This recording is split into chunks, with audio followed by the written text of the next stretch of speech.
From the moment you came in my life, my world became a paradise. You brought happiness and love. You are my little white dove. Oh my love. Oh my love. Oh my love.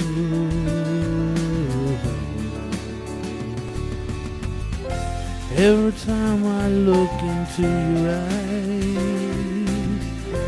time just seems to fly right by. When we have to say goodnight, I can't wait until daylight. Oh my love. Oh my love, oh my love.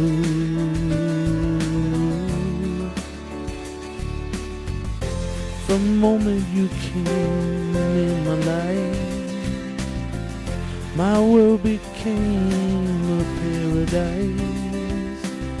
You brought happiness and love. Oh, you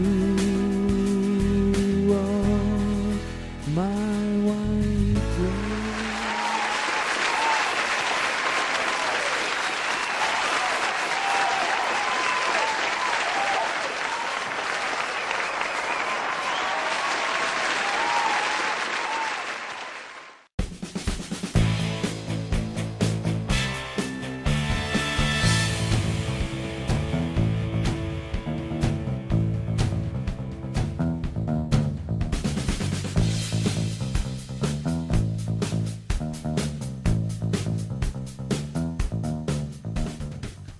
This is Meredith Montgomery for Celeb TV. We're being joined here by pop star Jackson Bradley.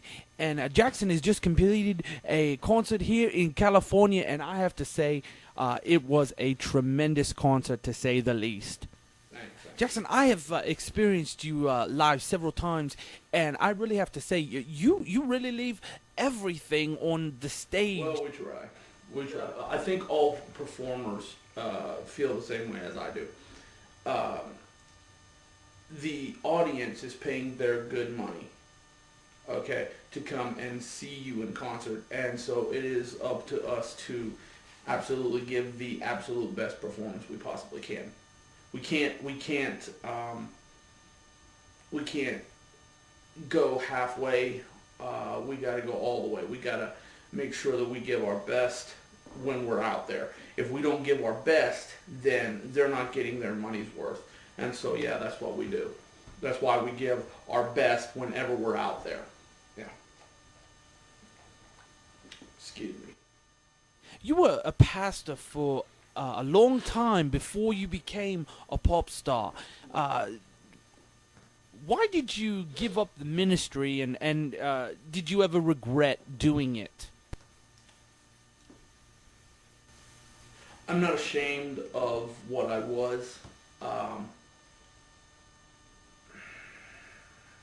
Yeah, I was a pastor.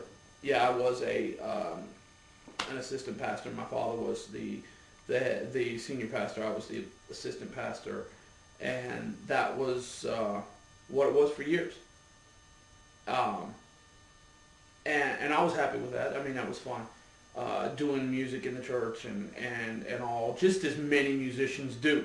Many musicians, that's how they grow up. That's how they cut their teeth. That's how they become musicians. They start off by doing it in church. And yeah, I was worship leader and assistant pastor and all that, and that was great. But when the major desire, the for any singer, any songwriter, is to make it and be able to make it in the music industry.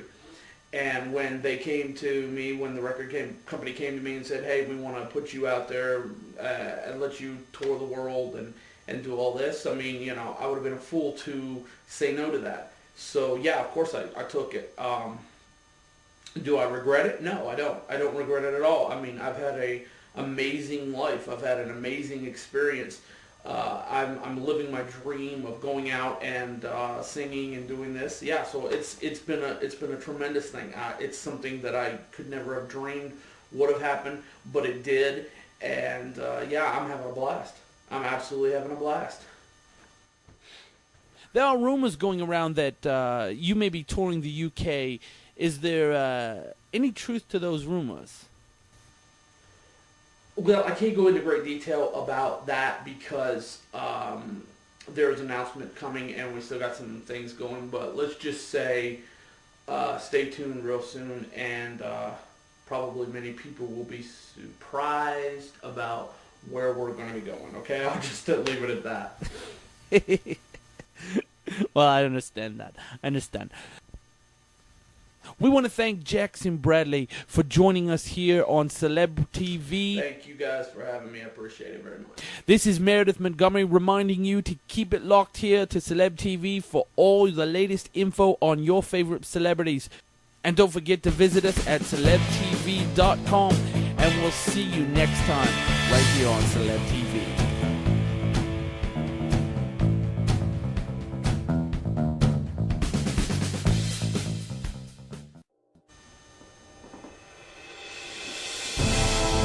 Yeah, that.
He said he might shut up heaven, that there be no rain.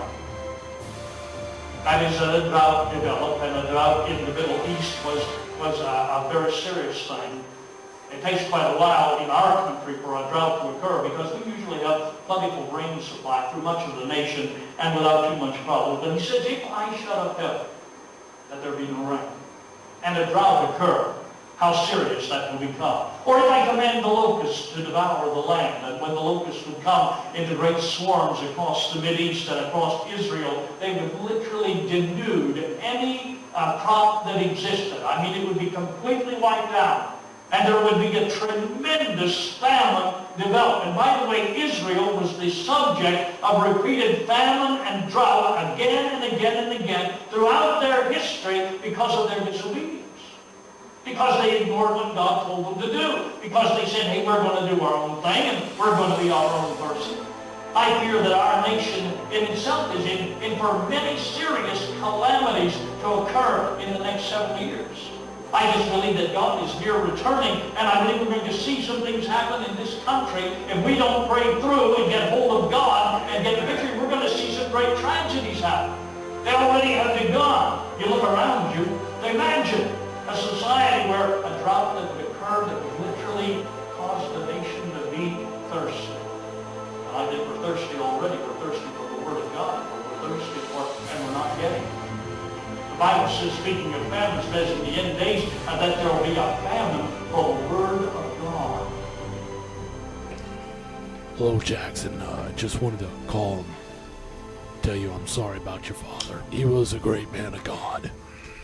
Yeah. Well, I appreciate that. Thank you very much. By the way, this is Glenn Phillips. I'm the vice chairman of the church board. You may not remember me. Yeah, I remember exactly who you are, yeah. Okay, well, I'm calling because your dad talked about his replacement many times, and Okay, whoa. Before we go any further here, let me just explain to you. I know where this is going. Okay? And this is going down a road that I don't want to go down. Okay? So let me save you your time, your energy, and everything else, and just say, I'm not going to take over as your pastor. I'm sorry. I'm not going to do it. I'm not going to do it. Jackson, you were your dad's assistant pastor for years. You worked in the church for years. What changed? Look, I have worked very hard to get where I am, to become this star, to be able to make music and to make, well, very, very, very good money at what I do. I don't, and besides, I mean, it's not just going out on a stage and just singing. Okay, there's a lot that goes into this, and I work very hard for this. I have worked very hard for this my whole life. I've finally accomplished it, and you know what? I'm not going back now. Forget it. Okay, so you can just forget it. I'm not going to take over and give up my job, my dream of being a musician and a singer and all this just to come back and preach. I'm not going to do it. Sorry. So I'm sorry. You're gonna have to find somebody else. Your dad was a great preacher. He preached the uncompromising truth, and that's a hard thing to find in these days. First off, I don't want to hear anything about my father's preaching right now. Okay? My father's wishes, my father's preaching, my father's desires are over now. And you know what? My father is in heaven, and he's enjoying the glories of heaven, and you know what? He doesn't care anything about this world now. So it's time for us to move on just as he has moved on. So find yourself another preacher and have a very nice day, okay? I tell you what, will you do me a favor and just think about it, pray about it, sleep on it? Please, Jackson. We've prayed, and we feel you're the man for the job. All right. Please. All right, listen, okay. Please, just... Okay, listen. I'll sleep on it. I'll do that for you. Thank you, Jackson. But let me tell you something. There ain't nothing that sleep is going to bring me other than the same situation and the same conclusion that I've already come to. Okay? I'm not doing it. I'll give that to you. I'll do you a favor and I'll do that. But I'm going to tell you something. I'm sorry. Listen, Glenn. We've done this a lot. Okay? I've done this for most of my life. And I'm going to be honest with you. I'm tired now, okay? I had to deal with the church business for most of my life. And I'm tired, okay? But I'll sleep on it for you so that you will have that. And then I'll call you tomorrow and I'll give you the same answer that I just gave you now. And the answer is no. But I'll sleep on it because you asked me to, okay? I shouldn't have bothered you. I'm sorry. Look, I'm sorry. I shouldn't get mad like that. But look, I'm finally living my dream, and I don't want to give it up. I'm sorry. And I'm not giving it up for anybody. I'm sorry. But like I said, I'll sleep on it for you. Thank you. All right. I will talk to you tomorrow. Thank you. I will look forward to hearing from you tomorrow. I'll be praying that you find the right man for the job. Well, I think we already have. Have a good evening, Glenn, okay? Okay, you too. Okay. Bye. Bye.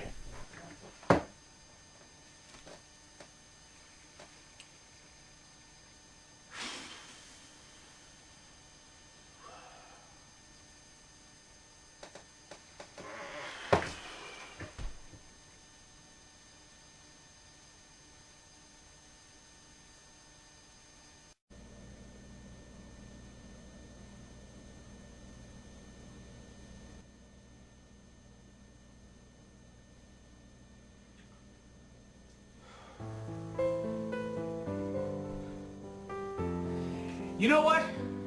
I guess you figure you got it figured all out, don't you? You figure you have it figured all out. Oh, I'll take the most important man in his life away from him, and then he'll have to do what I say. News flash, I run my life. Me, not you. Okay, maybe back in the day, before I broke into the big times and I was making money, maybe I'd have to do it. Because you gotta do it because you gotta make the money. But I'm taking care of me now. I'm taking care of me, not you. You're not taking care of me, I'm taking care of me. I'm the one out there busting my hump every single day. Out there singing, out there doing, out there promoting. What did you do for me? Huh? What did you do for me all these years? You didn't do nothing for me. In fact, you took the most important man from me in this world. And somehow you feel now that you took him from me, I'm just gonna fall down at your feet and just worship you. Newsflash. It's not gonna happen. You don't understand. You don't understand. He was the most important person in my life. And you took it from me. You did it. It wasn't nobody else. It was you. You took him from me. And I'm just supposed to just lay down before you. I can't do it.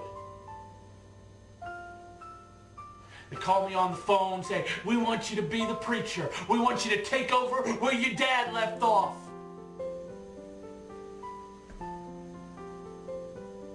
I realize how hard it is in the ministry. You know that I spent most of my life in the ministry.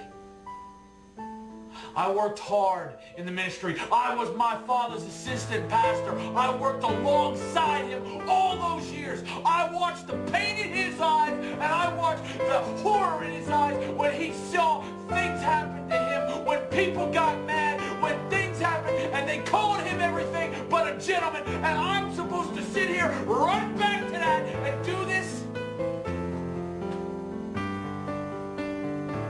I don't know what you think I am. Yeah, your son, he did it all.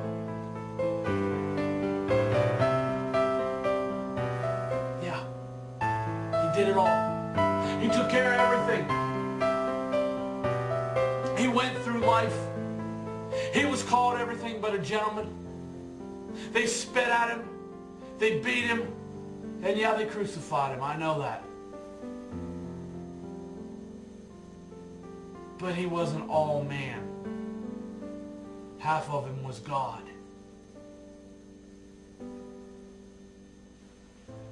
He wasn't God, and I'm not God. I'm only man. And I can only do what I can do. And as of now, I'm doing what I'm supposed to be doing. I'm singing. I'm doing what you told me to do, which was Use your talent. And so I'm using my talent. I'm filling up arenas, and I'm singing to the multitudes. I'm being interviewed by, and millions are listening to me. I'm not giving it up. I can't give it up. If I believe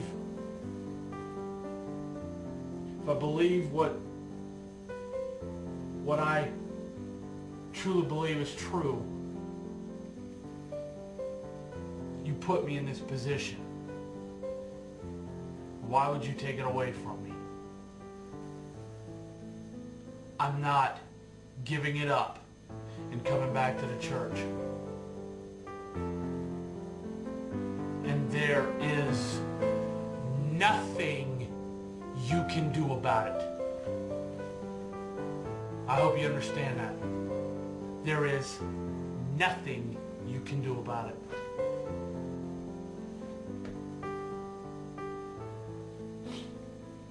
Nothing.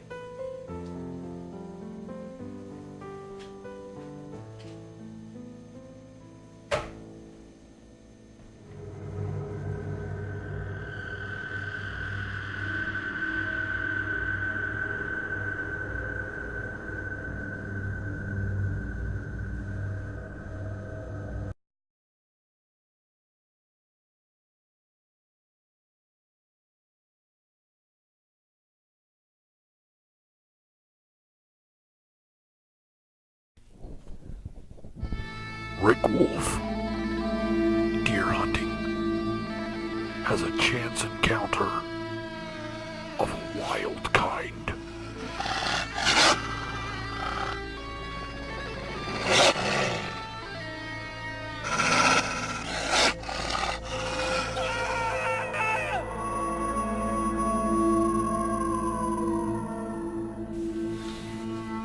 Later that night, Rick has an encounter of a supernatural kind.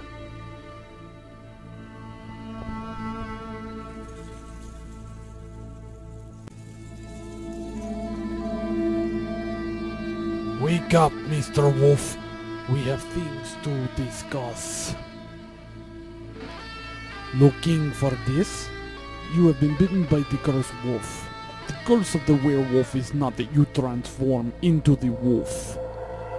That is only the first part. The true curse is that you must travel for all eternity, hunting evil, destroying evil, to make penance for all the evil you have done. This is my curse, and this is your curse unless you eliminate it. Will Rick eliminate the curse before the full moon rises? Lighthouse Pictures presents a Jason S. Lockhart film. Wolf.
listening to?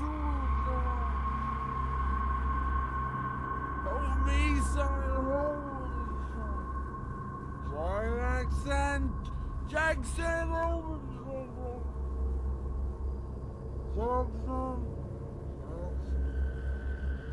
please, Jackson, Jackson.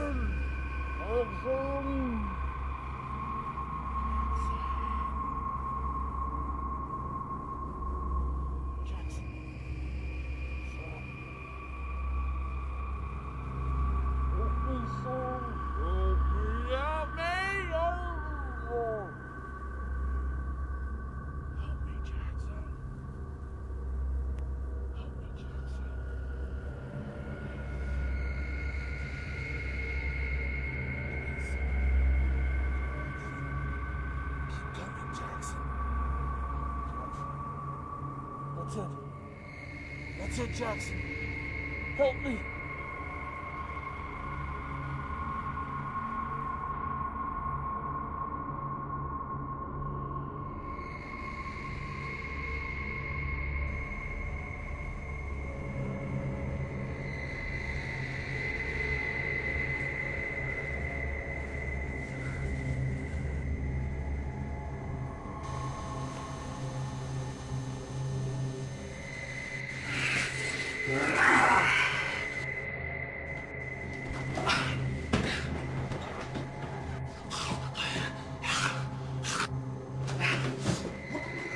Don't worry, Jackson. He won't hurt you. After all, your futures are intertwined. Who are you anyway? I am known by many names. Abaddon, Accuser, Adversary, Apollyon, Beelzebub, Deceiver, Devil, Father of Lies, Roaring Lion, Tempter, Lucifer. But you can call me Master. I will never call you master. It's too late. The rejection of the call of God was a rejection of God. And thus, the rejection of God is acceptance of me.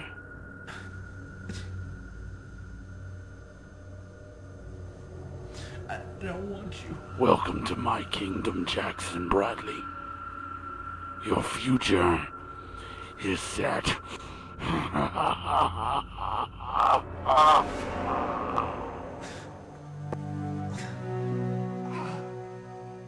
If any man will come after me, he must deny himself, take up his cross daily, and follow me.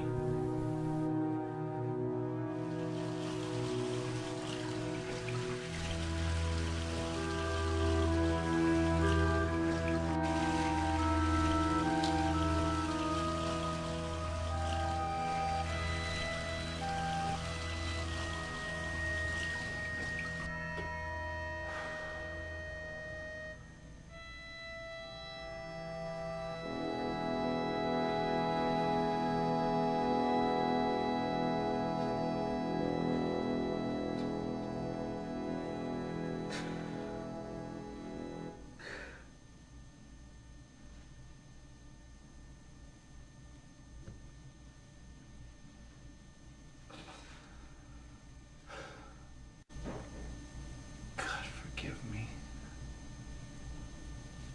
God, forgive me.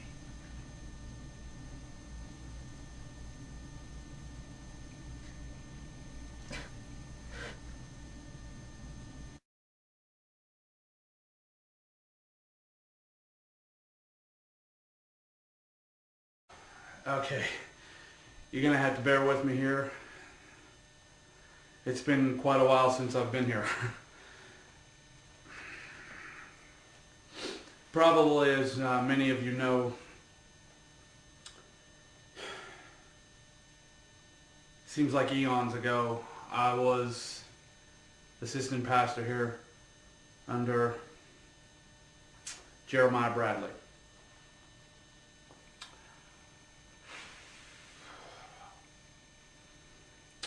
I used to lead worship, and my greatest dream was to sing for a living, and I got that opportunity. It took me away from the church. It took me away from God.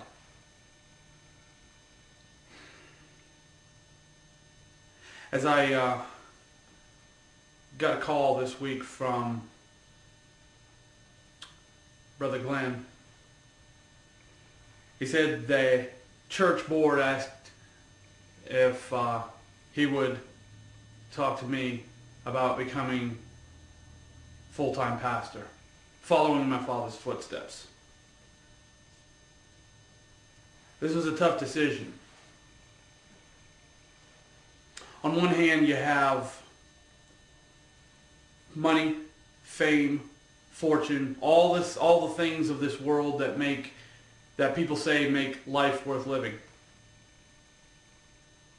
And then you have, on the other hand, you have the things of God. Blessing, honor. There's not a whole lot of material gain. There's not a whole lot of fame that comes from it. But the retirement benefits, as they say, are out of this world. As I milled over the idea, I thought, I can't give up all that I've worked for, all the things that I've worked for. I've worked hard for that, and I can't give it up now. I'm just now beginning to hit my prime. People are beginning to notice me. People are beginning to love me. People are beginning to respect me, and they want me, and I'm beginning to fill up concert arenas and all this type of stuff. And I mean, how can I give this up?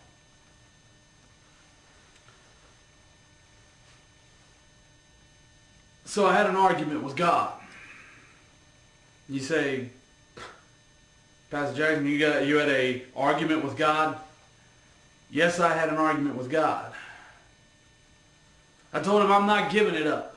I'm not going to give it up. But then God showed me my future. My future if I stay the course that I'm on. The future that I was going to have if I stayed the course. And let me tell you, friends, when I saw that future, it was a dark future. It was a future filled with pain, torment, and most importantly, it was a future without God. So I had a decision to make. Do I give up the things of this world to come back to God? Or do I stay the course and end up without Him? Yeah, the things of this world, the path that I was on was giving me a lot of encouragement, a lot of good stuff. I had money, I had cars, I had fame, I had everything that probably the world would say would make you happy. But yet somehow I wasn't happy. And why wasn't I happy? It's because I didn't have the happiness maker deep down inside. That happiness maker is Jesus. Somewhere along the path of my rise to fame, I had left Him behind. That's where my problem came from. So I looked at myself and I said, do I want to live this life filled with pain, torment in the end, or do I want to move towards a better life? Maybe not with fame and fortune, but with a great ending. So as you know, I guess you know how this story ends. I have accepted the call to become your pastor. I've accepted the call to become the pastor and the successor to my great Father. He's left me a legacy that I will never be able to even imagine. He's left a legacy to this church that no one will ever be able to outshine. But if he was here, he would say, don't let me be put on a pedestal. Only put Christ on the pedestal. And as far as I'm concerned, that's exactly what we're going to do here. From now on, we're only going to put Christ on the pedestal. No more man-made pedestals. No more men up on a pedestal. Only Christ. Only Jehovah. Only Yahweh. Why? Because he is worthy. So, my future, the way I was going, was a very dark future. But right now, it's like an old statement from the 80s says, my future's so bright, I gotta wear shades.